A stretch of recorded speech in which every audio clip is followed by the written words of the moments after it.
kita tunggu-tunggu acara inti kita pagi hari ini, yaitu penyampaian maulid bahasa yang akan disampaikan oleh Abu Karom Bapak Kiai Insinyur Ahmad Bayyuki SHM. Kepada Bapak Kiai dipun sumanggahaken Allahumma sholli ala Muhammad. Assalamualaikum warahmatullahi wabarakatuh. Alhamdulillahi rabbil alamin. Alhamdulillah alladzi lahu ma fis samawati wa ma fil ard wa lahul hamdu fil akhirah wa huwal hakimul khabir. Asyhadu an la ilaha illallah wahdahu la syarika lah wa asyhadu anna Muhammadan abduhu wa rasuluhu la nabiyya ba'dah. Allahumma shalli wa sallim ala sayyidina Muhammad wa ala alihi washabihi wa wala ma ba'da. Maqala Allah Ta'ala fil Qur'anil Azim, laqad ja'akum rasulun min anfusikum azizun 'alaihi ma 'anittum harisun 'alaikum bil mu'minina raufur rahim. Fa in tawallaw faqul hasbiyallahu la ilaha illa huwa hasbiyallahu la ilaha illa huwa hasbiyallahu la ilaha illa huwa alaihi tawakkaltu wa huwa rabbul arsyil azim. Hasbiyallahu la ilaha illa huwa alaihi tawakkaltu wa huwa rabbul arsyil azim. Hasbiyallahu la ilaha illa huwa alaihi tawakkaltu wa huwa rabbul arsyil azim. Hasbiyallahu la ilaha illa huwa alaihi tawakkaltu wa huwa rabbul arsyil azim. Hasbiyallahu la ilaha illa huwa alaihi tawakkaltu wa huwa rabbul arsyil azim. Sandaran kita ini adalah Allah. Ya. Andalan kita juga Allah, karena Allah maha segalanya. Gak ada yang pantas untuk dijadikan andalan kecuali Allah. Dan kita harus sering menyatakan bahwa la ilaha illa huwa, tidak ada Tuhan kecuali Allah. Yang pantas disembah hanya Allah, yang pantas dipuji hanya Allah, yang pantas dicintai hanya Allah, yang pantas dituju hanya Allah. Dan pasrah kita alaihi tawakkaltu hanya kepada Allah. Dan Allah yang mampu dan bisa, yang maha menyelesaikan segala urusan kita. Karena Allah adalah Raja yang menguasai seluruh jagat alam raya ini. Mudah-mudahan kita dijaga oleh Allah, dipelihara oleh Allah SWT. Setiap Ahad pagi kita niati ngaji Quran, ngaji tentang pemahaman Quran, ngaji tentang penjelasan Quran, ngaji tentang tafsirnya Al-Quran, ngaji kehidupan dari Al-Quran. Karena Al-Quran itu adalah mau'idhah. Para jamaah rahmati Allah, pada pagi hari ini saya ingin mengkaji surat Al-Maidah ayat 8. Al-Maidah ayat 8 ini ada kaitannya masih dengan bahwa pohon itu punya batang, dan batang itu yang menjadi penyangga dahan ranting sampai lahirnya buah. Dahan ranting sampai lahirnya buah itu karena ada batang, yang batang itu menyimpan makanan. Batang yang kokoh itu yang menjaga kesiapan pohon itu untuk menghadirkan buah. Di dalam Al-Quran surat Al-Maidah ini apa kaitannya?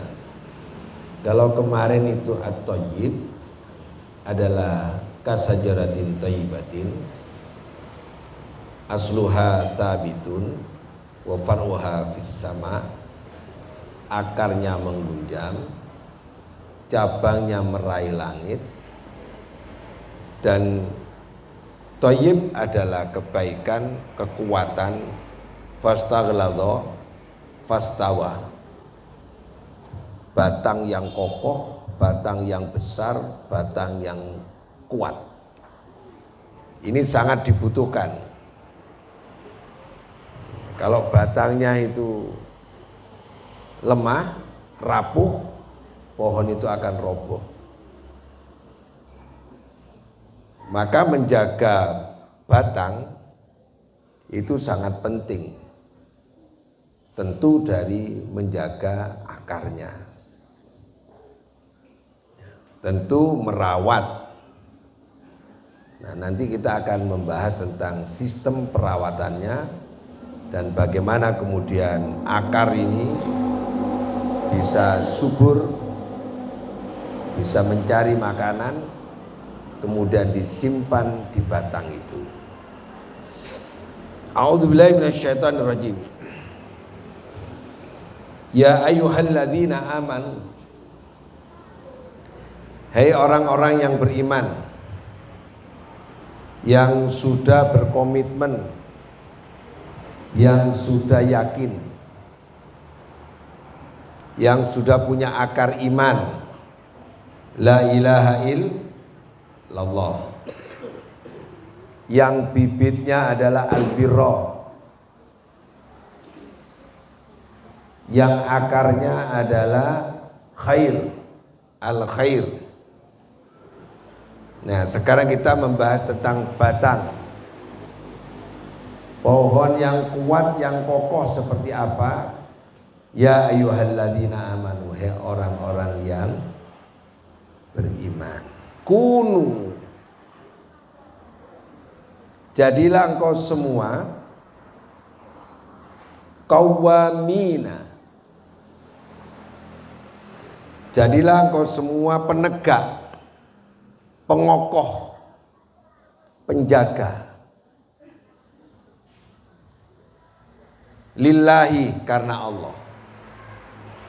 Jadilah kau punya prinsip dalam hidup. Jadilah kau orang yang berdedikasi tinggi. Nah, jadi orang beriman itu harus punya dedikasi, jiwa mengabdi. Orang beriman itu harus punya integritas, agent of integrity,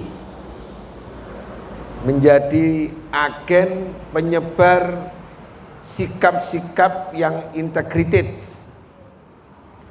yang padu antara yang diucapkan dengan yang dipikirkan, dengan yang ada dalam hati yang dirasakan. Yang integrated, yang diucapkan sama dengan yang dikerjakan.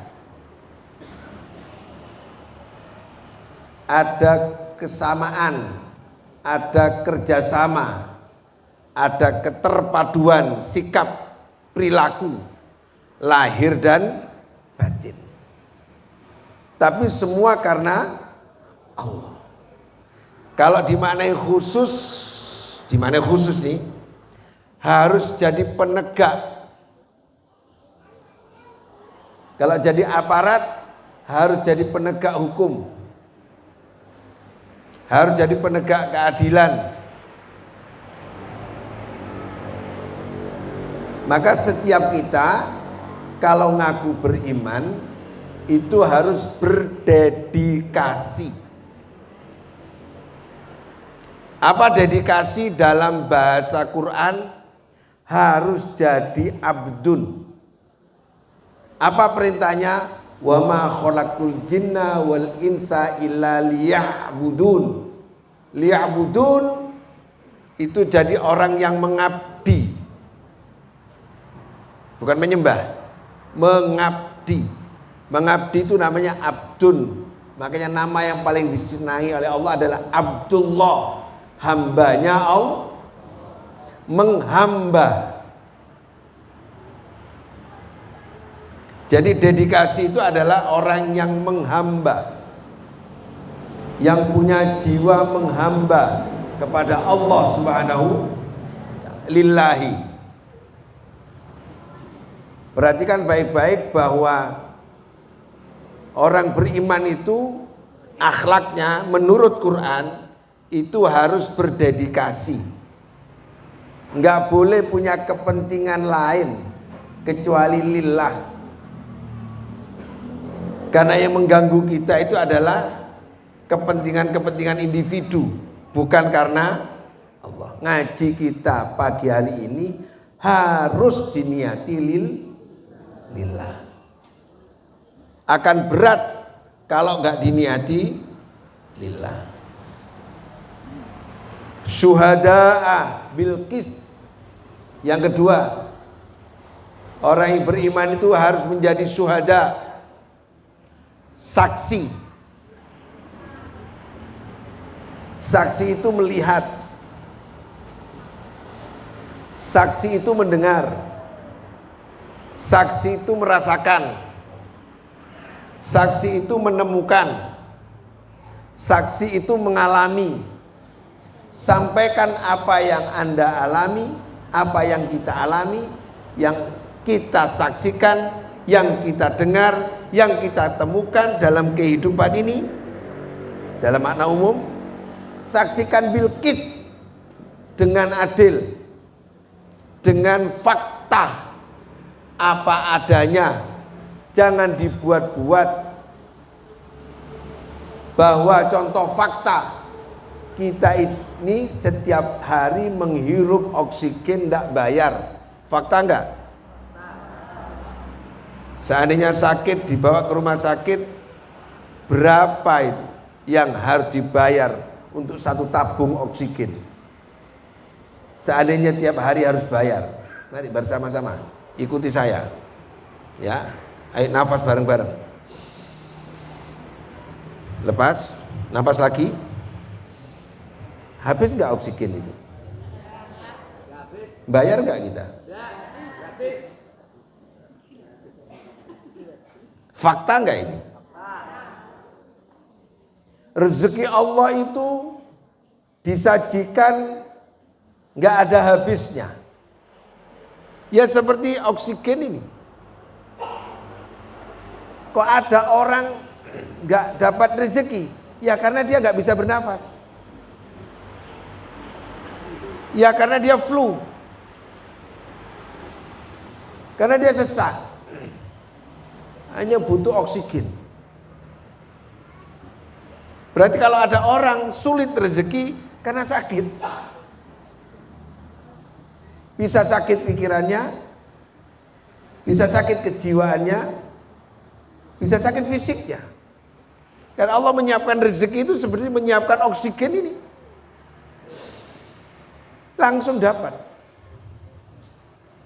Ini rezeki yang paling mahal. Mahal enggak? Karena tanpa oksigen kita mati.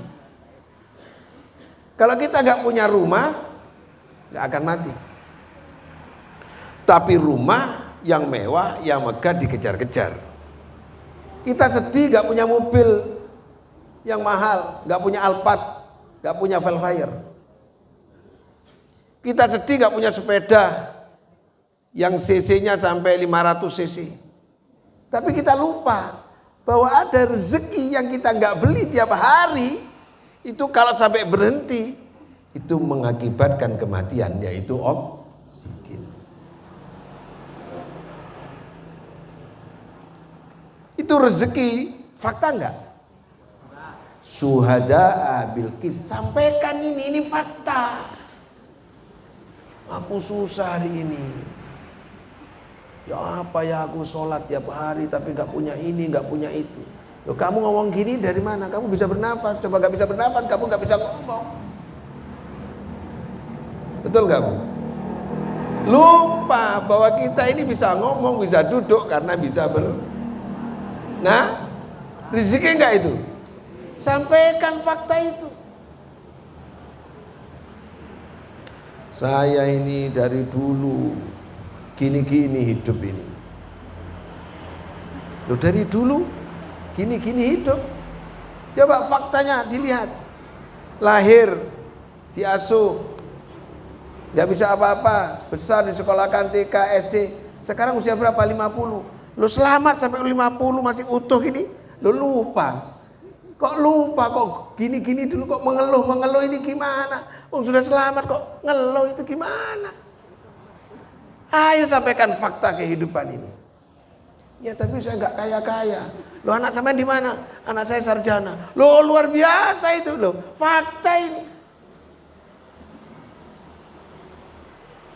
Iya tapi saya nggak punya duit. Tapi sampean nggak kena penyakit gagal ginjal.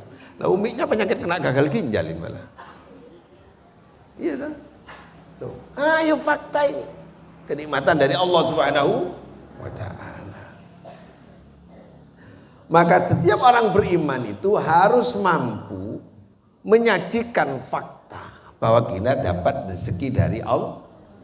Maka ayat di atasnya wadhkuru nikmatallahi alaikum.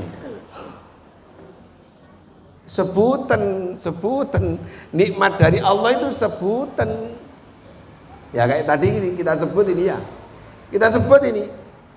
Disebut, harus disebut. Kalau nggak disebut-sebut, lupa kita kalau kita dikasih nikmat oleh Allah Subhanahu wa ta'ala. Ada yang umur 30 meninggal. Ada yang 40 meninggal. Nah, kita ini sudah 50 tahun ke atas masih alhamdulillah sehat. Sampai rambut putih alhamdulillah sehat. Sebutan disebut, ya Bu Betty kan disebut, Bu Betty 60 lebih, 63 sehat, sebutan ini. Nah, nyebut gini namanya bersyukur. Nah orang beriman itu harus mampu menyajikan fakta apa ada, jangan diingkar. Saya ini bukan anaknya kiai, tapi anak saya di pondok sekarang pinter ngaji. Saya bukan anaknya kiai, tapi anak saya pinter ngaji, luar biasa. Sebutan, disebut itu, disebut itu. Biar bersyukur kepada Allah Subhanahu Wa Taala dengan adil, sesuai dengan fakta. Kelanjutan ayat. Wala yajrimannakum sana'anu qaumin ala ta'jilu. Janganlah menyeret kamu, menarik kamu apa? Kebencian kepada seseorang itu jangan sampai membuat kamu terseret karena subjektivitas kamu menilai sesuatu. Karena tidak suka, karena iri, karena dengki, mengganggu lillahmu kepada Allah, mengganggu objektivitasmu dalam menilai kehidupan ini karena Allah. Jangan sampai menyeret, mengalihkan, menjauhkan dirimu kepada Allah Subhanahu wa ta'ala, sehingga kamu tidak bisa berbuat adil. Nggak berbuat adil. Adil itu menempatkan suatu pada tempatnya. Adil itu kemampuan untuk mengimplementasikan iman. Itu adil. Adil itu kemampuan untuk menghidup-hidupkan ilmu. Adil itu kemampuan dan bukti dalam praktek kehidupan kalau kita bersyukur kepada Allah. Orang yang adil adalah orang yang mewujudkan imannya pada sikap perilaku sehari-hari. Itu namanya adil. Jangan mengambil hak orang. Kalau mengambil hak orang itu enggak adil. Karena memang tuntutan iman, kita harus mengakui bahwa orang itu punya hak, jangan mengambil hak orang. Itu namanya adil. Konkretnya begitu. Nah, adil ini para jamaah rahmati Allah, itu tiang, itu adalah batangnya pohon. Jadi adil ini adalah batang dari pohon. Nggak bisa kita ini akan berbuah, pohon ini berbuah kalau batangnya rapuh. Adil nggak kalau laki-laki ternyata nggak bertanggung jawab kepada istrinya? Nggak adil. Adil nggak kalau anak nggak berbakti sama orang tua? Nggak adil. Adil nggak kalau ada pelajar tapi nggak mau belajar? Adil nggak kalau ada santri nggak mau ngaji? Nggak adil. Adil nggak kalau guru nggak mau mengajar? Nggak adil. Adil nggak kalau ada kiai nggak mau mengasuh, nggak mau mendidik, nggak mau melatih? Nggak adil. Adil nggak kalau anaknya kiai nggak ikut ngajar, nggak bisa ngaji? Nggak adil. Santrinya bisa ngaji, anaknya kiai nggak ngaji. Adil nggak? Nggak adil. Adil nggak kalau kita ini beriman tapi nggak sholat? Nggak adil. Adil nggak kalau kita sholat tapi tidak tanhanil fasya wal munkar? Nggak adil. Adil nggak kalau kita ini sholat tapi suka berbohong? Nggak adil. Nah ini yang namanya adil. Jadi thayyib itu adalah batang, batang itu harus berkeadilan. Adil itu nggak bisa dikerjakan oleh seseorang kalau orang itu tidak punya jiwa yang kuat. Nggak bisa. Otak yang cerdas nggak bisa. Kecerdasan ruhani, kekuatan jiwa, kecerdasan intelektual, kekuatan fisik bersatu jadi satu, kemudian melakukan sesuatu sesuai dengan konsep iman, itu yang namanya adil. Makanya kuat itu adalah ciri-ciri orang yang bertakwa. Ini para jamaah rahmati Allah. Alladzina yunfikuna fis sarra'i wad dharra. Orang yang bertakwa, orang yang dalam keadaan lapang, sehat, punya uang, memberi. Enggak setiap orang yang kaya, yang punya uang, sehat, mau berbagi. Enggak bisa. Belum tentu. Kalau enggak kuat.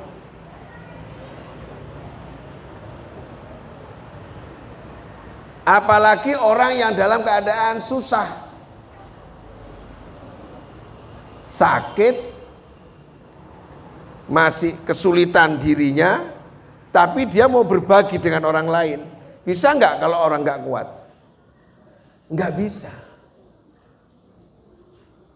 Wal kadhiminal ghaidha, orang yang menahan amarah, padahal dia itu wajar kalau marah. Sebab disakiti, sudah disakiti, dia menahan amarah. Kalau orang nggak kuat, nggak bisa nahan amarah ketika dia disakiti, yaitu orang-orang yang bertakwa. Ada nggak orang yang mampu memaafkan orang lain yang tidak minta maaf? Ada. Siapa orang yang kuat? Kalau orang yang nggak kuat, disakiti, balas dia. Tapi orang yang kuat kalau disakiti memaafkan dia. Maka orang yang bisa menegakkan keadilan hanya orang yang bertakwa.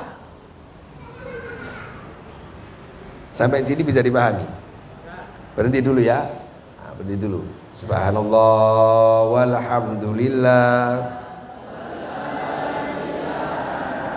illallah wallahu akbar. Subhanallah wa la ilaha illallah. Subhanallah wa la ilaha wallahu akbar. Saya mohon konsentrasi karena ini ngajinya agak susah, sulit. Quran itu bukan sulit sebenarnya, tapi kalau kita mau serius kita dapat poinnya. Ini yang saya kaji Quran. Jadi kalau yang nggak paham nanti itu pasti dapat pahala walaupun nggak paham. Karena yang saya sampaikan ini adalah Al-Quran.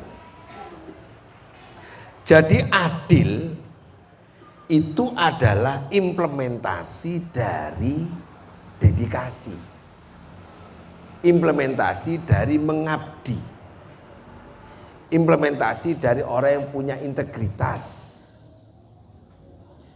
endurance, tangguh. Orang yang tangguh yang bisa adil itu. Orang yang kuat yang bisa menegakkan keadilan itu. Enggak bisa orang lemah, enggak mau disuap, enggak mau dibelok-belokkan. Hanya orang yang adil. Karena adil itu harus tangguh, adil harus istiqomah, adil itu hanya orang yang konsisten, orang yang kokoh menegakkan keadilan. Kalau enggak kokoh enggak bisa, kalau enggak tangguh enggak bisa. Makanya kemudian i'dilu, tegakkanlah keadilan.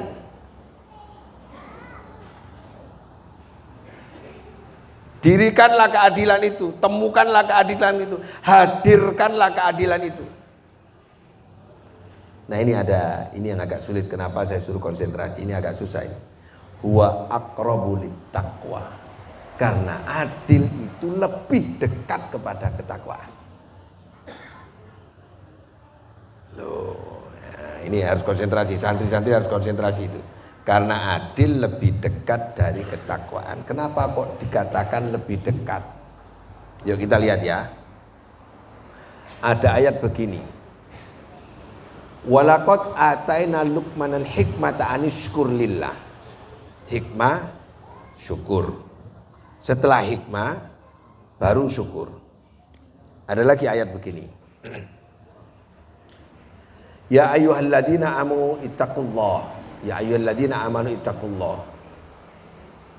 Baru kemudian setelah ittaqullah, wal tanzur nafsum ma qaddamat lighad wattaqullah.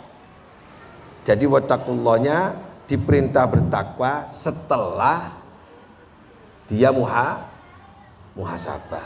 Yang tadi takwanya setelah syukur. Nah, syukurnya setelah takwa. Wattaqullah la'allakum tashkurun. Bertakwalah kepada Allah agar kamu bersyukur.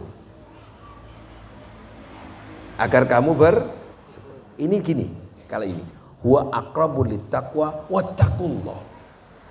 Coba ayatnya dilihat itu. Ada di situ. Huwa aqrabu littaqwa wattaqullah. Perintah agar bertakwa kepada Allah setelah dikabarkan bahwa adil itu mendekati takwa. Kalau bertakwa yang kedua akan bisa bersyukur. Sementara syukur lahir dari hikmah.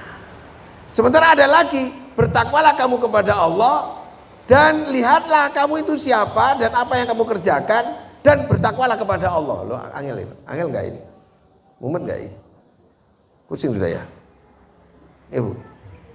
Belum? Paham enggak? Ken.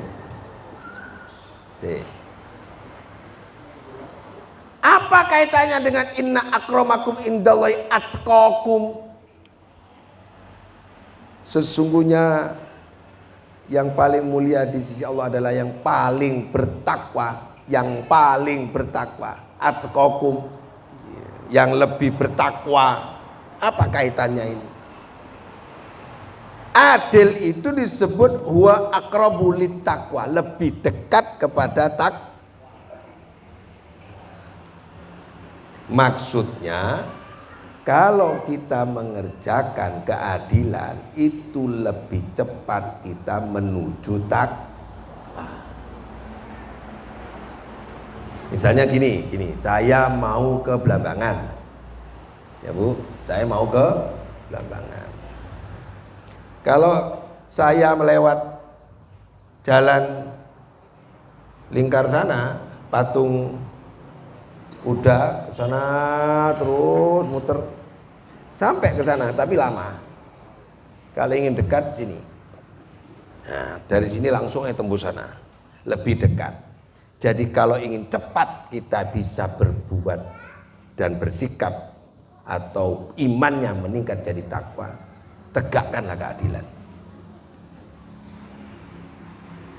Jangan sampai keseret, tujuannya ke Blambangan, keseret ke sana. Nah, iri, dengki, hasud, suap, nyogok, itu nyeret itu. Wala yajrimannakum sana'anu qaumin ala alla ta'dilu.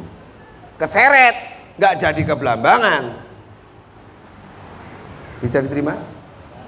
Oke.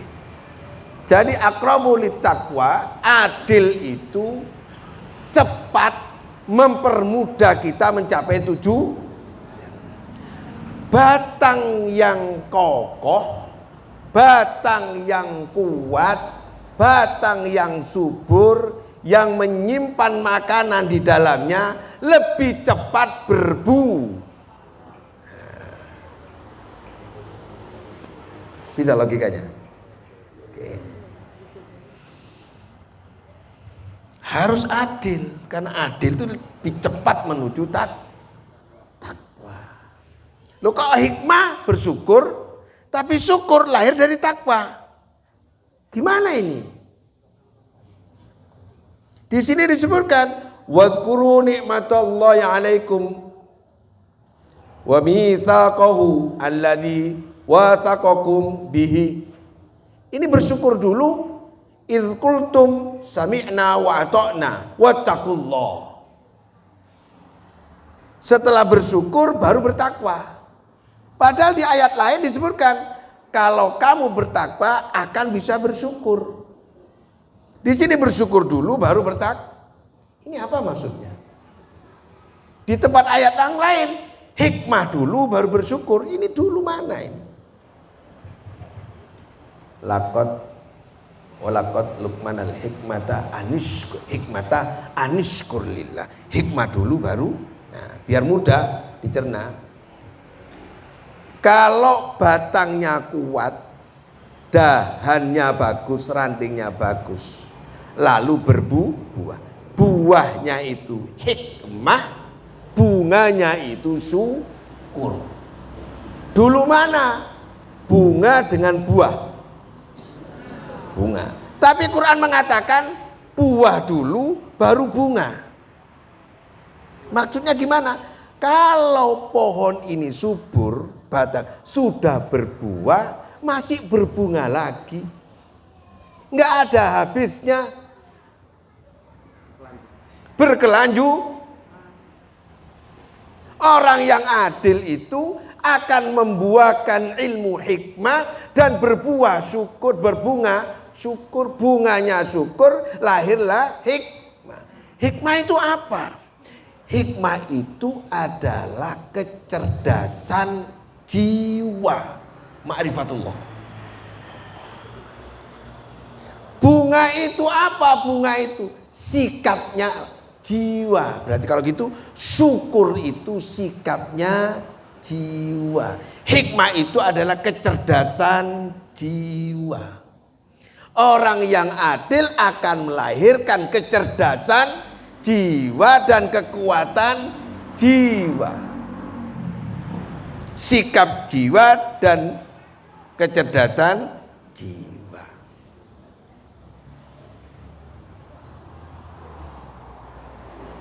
Ngaji ngeten iki kudune bengi santai, gak ono sing ganggu.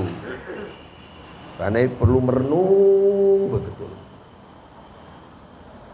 Makanya kemudian takwa melahirkan keadilan, keadilan melahirkan bunga, bunganya adalah syukur, syukur melahirkan balik mana?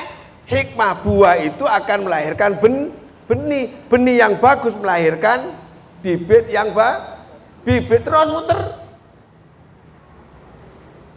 Maka teruslah bertakwa kepada Allah. Berarti setatnya takwa, kemudian dapat hikmah, kemudian dapat syukur, terus bertakwa. Makanya ketika bersyukur disuruh bertakwa, setelah bertakwa akan mendapatkan bersyukur, setelah bersyukur dapat hikmah, setelah hikmah dapat syukur, terus muter. Seperti teori kepompong. Kepompong itu yang pertama apa? Apa namanya? Ulat dulu. Larva dulu. Kemudian jadi kepompong. Kemudian jadi ulat. Kemudian jadi kupu-kupu. Kan terus muter gitu. Ya. Iman, takwa. Takwa terus berbuah jadi syukur. Syukur, hikmah. Hikmah tumbuh lagi.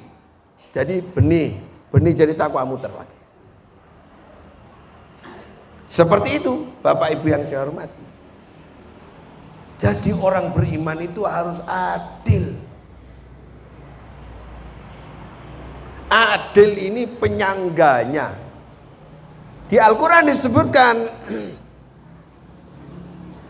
adil, al-adlu dan al-kistu. Ada kata kistun, ada kata adlun, ada adil, ada kistun. Apa bedanya? Kalau kistun itu keadilan fakta. Nah, ini keadilan fakta ini. Contohnya gini, ada orang dituduh berzina, terus diputus oleh hakim, oh enggak ini, enggak berzina. Karena memang enggak ada saksinya. Enggak ada saksi, enggak ada bukti, berarti bukan berzina. Itu namanya adil sesuai fakta. Tapi kalau adil yang bernama adil, bukan kistun, itu keadilan moral, etika, nilai-nilai kemanusiaan. Memang gak ada saksinya, yang tahu hanya kamu waktu berzina. Ngaku gak kamu kalau berzina? Nah, keadilan seperti ini namanya adil. Keadilan fakta di persidangan, ada bukti, ada saksi. Ini tanah saya, dari kakek saya. Suratnya diurus orang lain, suratnya diurus orang lain. Terus menang yang punya surat, yang punya tanah warisan kalah, karena kalah Nah, yang menang dengan surat-surat dan fakta itu namanya kistun. Harusnya yang adil yang mana? Yang adil. Ya harus ngaku moral ini, etika ini. Pernah sahabat Nabi kehilangan baju besinya. Kemudian di persidangan, di sidang, ternyata sahabat Nabi Sayyidina Ali tidak punya bukti kalau itu baju besinya. Akhirnya kemudian si pencuri itu mengatakan ini baju saya, buktinya ada di saya. Apa katanya Sayyidina Ali? Ya, saya mengakui itu bukan baju saya, itu bajunya dia. Katanya Sayyidina Ali. Apa yang dikatakan si pencuri? Si pencuri itu coro Jawane deg atine. Sajane kan duduk ke aku ngapolene nyolong. Terus ngaku. Iya itu memang bukan miliknya saya hasil mencuri. Nah itu namanya adil. Kalau kalah bukti namanya qistun. Nah, di Indonesia, di bahasa Indonesia itu adil dengan qistun itu sudah jadi satu makna. Jadi adil itu bermakna nilai-nilai moral, etika, dan nilai-nilai kejujuran sesuai dengan fakta. Sudah jadi satu. Orang beriman itu harus tahu hal yang detail-detail gini ya Pak. Harus ngerti tentang keadilan, harus ngerti tentang qistun. Ini sudah ruwet ini sudah. Sudah pusing ngaji begini kan, sudah. Oh enggak. Sebenarnya enggak. Kalau mau belajar. Jenengan mau hadir ngaji yang sulit-sulit begini ini, saya yakin itu barokahnya banyak. Yakin saya. Karena ini mikir ini. Sing ngaji mikir, sing ngrungokno mek menteleng ya mikir iku apa sing diomongno apa wangeleran. Ya begini kalau ngaji Quran itu. Nah, agar mudah kita imajinasikan, berarti adil itu adalah batangnya pohon. Nggak mungkin akan berbuah mangga, nggak mungkin akan berbuah anggur kalau batangnya itu rapuh atau banyak penyakit. Nah, batang kehidupan iman itu adalah sikap adil. Nggak mungkin berbuah baik, nggak mungkin berbuah sikap dan ucapan baik kalau kita nggak berbuat adil. Adil pada diri sendiri dan adil kepada orang lain. Kenapa adil ini menjadi penting? Kok jadikan batang? Kok bukan hikmah? Padahal ayatnya yu'til hikmata may yasha wa may yu'tal hikmata faqad utiya khairan katsira. Khairan katsira dia. Kenapa kok bukan syukur? Padahal syukur kalau disebutkan dalam Al-Quran, la in syakartum la azidannakum. Syukur itu diperintah terus di mana-mana. Wattaqullaha la'allakum Karena syukur itu adalah sikap dan perbuatan pribadi kita kepada Allah, hubungan kita kepada Allah. Hikmah itu sikap dan pribadi kita atas hidayah dari Allah. Kenapa adil? Nah ini kunci ini. Perhatikan ini. Kenapa adil saya katakan sebagai batangnya? Karena adil ada hubungannya dengan orang lain. Hablum minal. Orang yang dapat ilmu hikmah, orang yang bisa bersyukur, tidak terbukti ilmu hikmahnya dan syukurnya kalau tidak ada fakta dia berbuat baik sama orang lain, tidak adil sama orang lain, pasti itu bisa terima. Jadi orang Islam itu adalah orang yang baik dengan orang. Itu penyangganya Bu.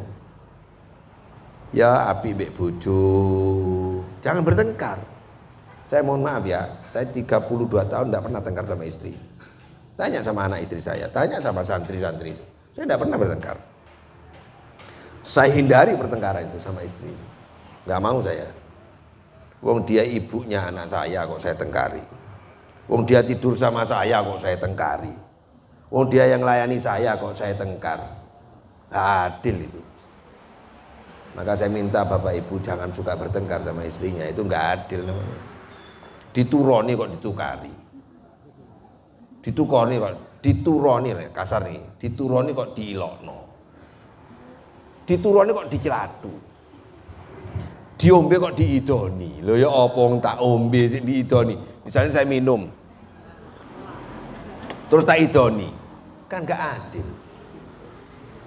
Ngolokkan istri saya, ngolokkan siapa? Ibunya anak menyakiti istri saya, menyakiti ibunya. Gitu rumusnya.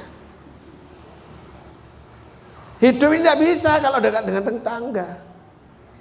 Hidup ini nggak bisa kalau nggak dengan mertua. Nggak ada istri kalau nggak ada mertua.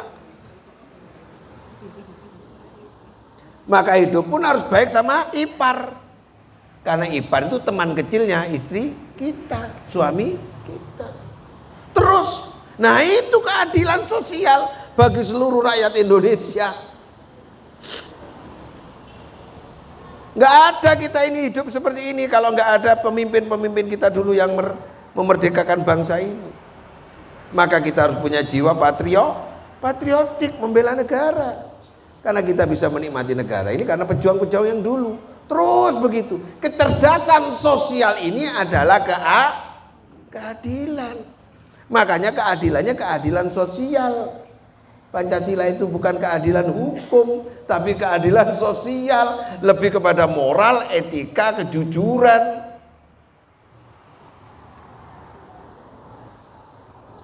Bisa diterima? Ini jadi orang beriman itu harus adil. Bukan hanya penegak hukum yang harus adil, bukan hanya polisi yang harus adil, bukan hanya jaksa yang harus adil, bukan hanya hakim yang harus adil, bukan hanya pengacara yang harus adil. Kita semua sebagai orang beriman adil pada diri sendiri dan adil juga sama orang. Contoh adil kepada diri sendiri. Ya kalau makan tepat waktu. Makannya hati-hati. Kalau nggak cocok, nggak familiar dengan tubuh, jangan dimakan. Jangan hanya sesuai selera. Minum air putih yang cukup. Jangan minum kopi terus tanpa air putih. Lah minum kopi kayak minum air putih, glok glok glok glok. Katanya ahli nih, ternyata minum air putih yang baik nggak boleh glegek, sedikit gitu. Ini ndak ada yang minum kopi langsung langsung habis. Lo kok langsung teh? Itu nggak adil namanya. Adil pada diri, waktunya istirahat, waktunya aktivitas, waktunya mandi. Adil kalau sikat gigi itu adil, kalau nggak sikat gigi berarti nggak. Motong kuku, urusan kecil-kecil adil pada diri sendiri bu.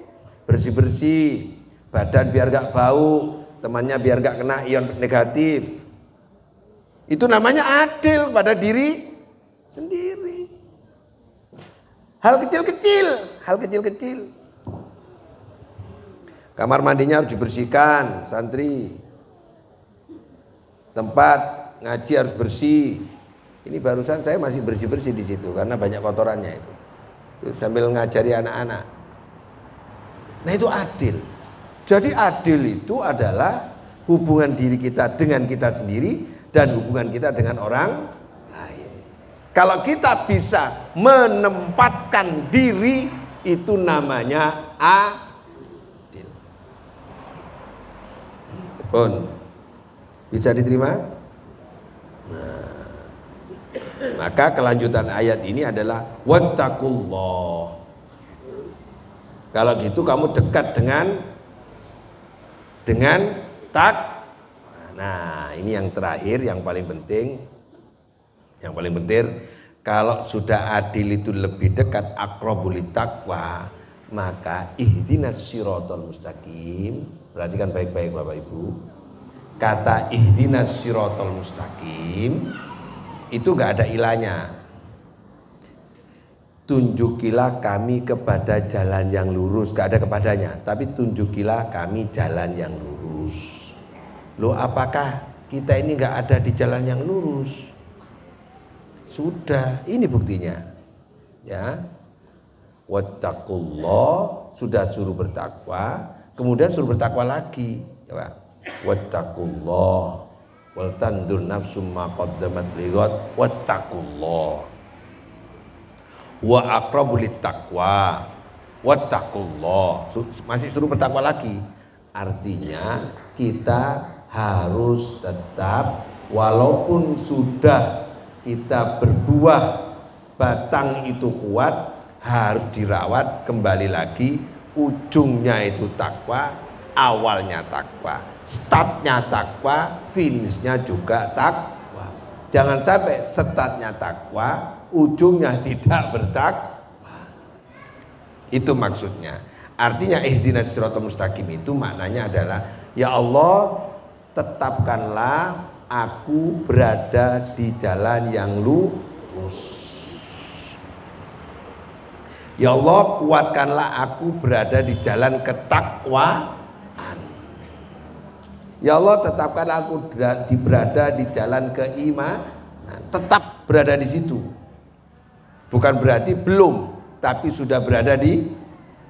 Orang yang adil itu orang yang kokoh berada di jalan yang lurus. Walaupun sudah berada di jalan yang lurus, tetap diperintah oleh Allah, wattaqullah, tetaplah kamu berada di jalan yang lurus. Minta kepada Allah Subhanahu wa taala dengan ucapan wattaqullah, tetaplah kamu terus menerus walaupun sudah berbuat baik, mintalah terus kepada Allah agar terus bisa berbuat baik. Walaupun sudah berbuah, mintalah kepada Allah agar pohon itu terus berbuah. Walaupun sudah berbuah, agar tetap berbunga. Kayak kopi itu, Pak. Dipetik hari ini bunganya muncul lagi. Dipetik lagi berbunga lagi. Ya. Itu saya kira mudah-mudahan Al-Maidah ayat 8 ini bisa menginspirasi kita dengan kesimpulan. Satu, mari kita jadi orang yang berdedikasi, mengabdi. Wong alim wedine kali wong wani. Kalau ada orang pinter itu paling takut sama orang berani. Orang alim dan berani itu takutnya sama orang ngawur. Oke. Semerap ngawur. Ngawur cara lain apa bahasane ngawur lainnya apa? Nekat. Wong nekat iki ya pinter wedine kali wong kendel, wong kendel wedine kali wong nekat, wong ngawur. Niki lek telu-telune digabung dadi siji, wis pinter, nekat, kendel, wedine kali wong siji, ngabdi. Keranten tiang lek ngabdi gak wedi sapa-sapa, wedine sama Allah. Hidup ini gak akan ditakuti oleh orang yang mengabdi kepada Allah. Yang takut hidup itu karena tidak mengabdi kepada Allah. Bisa diterima? Itu buah dari ketakwaan. Mudah-mudahan kita dijadikan orang yang mengabdi kepada Allah Subhanahu wa taala dengan memperkuat dan mengokohkan batang kayu kehidupan kita adalah dengan cara berbuat adil pada diri sendiri dan berbuat adil pada orang lain sebagai wujud rasa syukur kita kepada Allah dan sebagai wujud kita dapat ilmu dari Allah Subhanahu wa taala. Wallahu muwaffiq ila aqwamit thoriq. Assalamualaikum warahmatullahi wabarakatuh.